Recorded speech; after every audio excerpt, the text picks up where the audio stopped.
During Martin Luther King weekend, supporters of Palestinians held a protest in Washington, D.C., marking 100 days of war on the Gaza Strip. The goal of the protest was to voice opposition to the U.S. government's funding of Israel's military, which stands at about $3.3 billion a year for military aid and about $500 million for missile defense.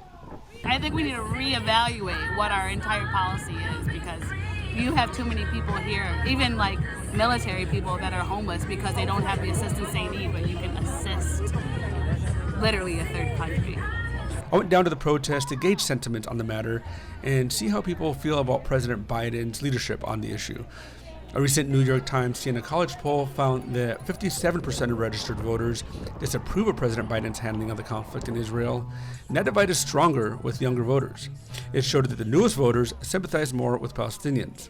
And while President Biden has long been an ardent supporter of Israel, he's faced protests calling for a ceasefire. That's all right. That's all right. I understand their passion, and I've been quietly working with the Israeli government to get them to reduce and significantly get out of Gaza. And a lot of those voices are coming from progressives. His stance just isn't correct based off what people want. So I think that's surprising him, because he thought that he had a popular vote because he was Democratic, so you would think he's more liberal, but he's only liberal when the time comes. It's not when he actually needs to be. River goes two ways, and Joe goes one way. And it's not the humanitarian way to go. When covering demonstrations like this, I normally get views from counter-protesters, but I just didn't see any that day.